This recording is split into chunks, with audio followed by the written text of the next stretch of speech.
हरियाणा के सहकारिता, अनुसूचित जाति एवं पिछड़ा वर्ग कल्याण मंत्री डॉक्टर बनवारी लाल ने कहा कि मुख्यमंत्री श्री मनोहर लाल के कुशल नेतृत्व में प्रदेश में पिछले 7 वर्षों में निरंतर विकास कार्यों की ब्यार बह रही है। पिछले 7 सालों में इतने विकास कार्य करवाए गए हैं जितने की पिछली सरकारों में कई वर्षों में नहीं हुए हैं।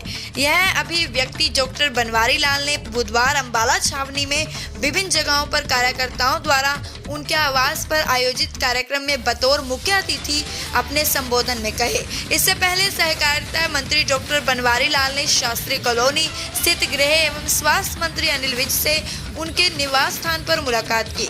सहकारिता मंत्री डॉक्टर बनवारी लाल ने अंबाला छावनी में विभिन्न जगहों पर आयोजित कार्यक्रम के दौरान अपने संबोधन में कहा कि मुख्यमंत्री मनोहर लाल ने आमजन को सरकारी सेवाओं एवं सुविधाओं का लाभ सुगमता से उनके दरवाजे पर मिले, इसके तहत विभिन्न सेवाओं को ऑनलाइन करने का काम किया है और इसका परिणाम यह है कि इसका आमजन को बहुत फायदा मिला है। मुख्यमंत्री परिवार उत्थान योजना के तहत जिस परिवार की वार्षिक आय 1 लाख से कम है, ऐसे परिवारों के लिए अंत्योदय मेले लगाकर उन्हें विभिन्न विभागों के माध्यम से योजनाओं का लाभ दिलवाकर उनका जीवन स्तर ऊंचा उठाने का काम किया जा रहा है। इस दौरे का क्या मुख्य कारण है? देखो, जिस तरह से हमारे नगर परिषद और नगर पालिकाओं के चुनाव ड्यू थे और आज उनकी विधिवत घोषणा भी हुई है, 24 अप्रैल को ये चुनाव होने जा रहे हैं, तो उस चुनावों का मद्देनज़र उनको ध्यान में रखते हुए पार्टी ने ये फैसला किया कि भी सभी मंत्रियों को, वरिष्ठ नेताओं को जहाँ जहाँ नगर पालिका और नगर परिषद के चुनाव होने हैं वहाँ जाके कार्यकर्ताओं के बीच में बैठ करके कार्यकर्ताओं से विचार विमर्श करना चाहिए और उनकी बात सुननी चाहिए। तो उसी संदर्भ में हम आज अम्बाला आए हुए थे और आज सुबह से हमने अभी मेरे ख्याल 8 वार्ड तो कर चुके हम और 8 वार्डों में जिस तरह से लोगों में, कार्यकर्ताओं में, वैसे तो कार्यकर्ताओं की ही मीटिंग है, कार्यकर्ताओं की जो इतना भीड़ है और इतना जोश है, उमंग है लोगों के अंदर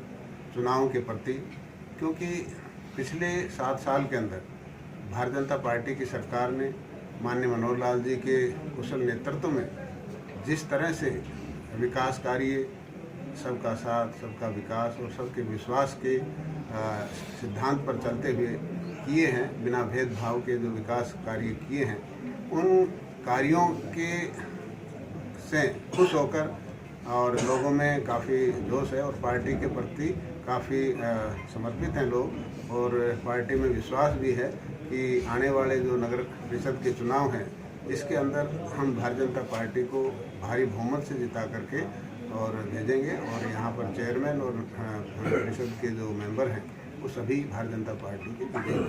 देखो, फैसले होते भी हैं और जनता के हित में वापस भी लिए जाते हैं, ऐसी कोई नई बात नहीं है, पहले भी ऐसे होता रहता है, पहले वाली सरकारों में भी हुआ, ऐसा नहीं है कि ये सरकार में हो रही। तो सरकार जब देखती है जनता के हित में वापस भी लेने पड़ते। सर, ये राम रहीम को जो जेट श्रेणी की सुरक्षा दी गई है, ये फैसला सभी का मिलके था या खाली मुख्यमंत्री का था? फैसला लैंड ऑर्डर की तरफ से कुछ थ्रेट्स, जैसे कहा गया है कि थ्रेट्स वगैरह आई हुई थी, तो सीआईडी के इनपुट के हिसाब से उनको ये सुरक्षा दी गई है। वैसे मतलब ये सरकार का नहीं है, ये लैंड ऑर्डर की स्थिति को देखते हुए दी गई। लेकिन होम मिनिस्टर का कहना है कि उन्हें इस बारे में कुछ नहीं पता। हाँ, तो मैं बता तो रहा हूँ, कोई आईजी सीआईडी या जो भी हैं इसके पुलिस के अधिकारी, उन लोगों को इसका कुछ लगा होगा तो उन्होंने इस बात का सिक्योरिटी देने का सोचा होगा कि इनको सिक्योरिटी दी जाए। सर, हमारा कहना ये कि क्या मंत्री, होम मिनिस्टर से इस बात के बारे में बातचीत नहीं की जानी चाहिए थी?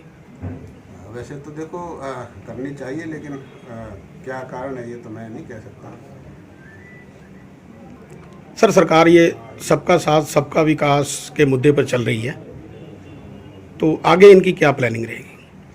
देखो, सरकार की प्लानिंग क्या है कि ये तो सबका साथ, सबका विकास ये तो चलेगा ही, क्योंकि सबके विकास के बगैर तो डेवलपमेंट कह नहीं सकते हम। किसी के भाई भेदभाव करके तो विकास नहीं कहा जा सकता ना।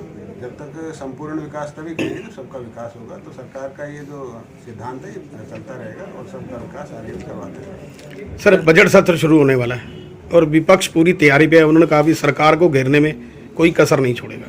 देखो ये हर बार होता है और हर बार विपक्ष अपनी तैयारी करके आता है, लेकिन विधानसभा में जाकर विपक्ष ठुस हो जाता है। ये आपने देखा होगा, पिछली बार भी ऐसा ही हुआ, उससे पिछली बार भी ऐसा ही हुआ। तो विपक्ष अगर विरोध नहीं करेगा फिर विपक्ष का क्या काम होगा? विपक्ष का काम ही विरोध करना है, मुद्दों को लेके आना, सरकार का काम उनका जवाब देना। तो ऐसी कोई बात नहीं। सर, पांचों राज्यों में अपनी सरकार बना पाएगी?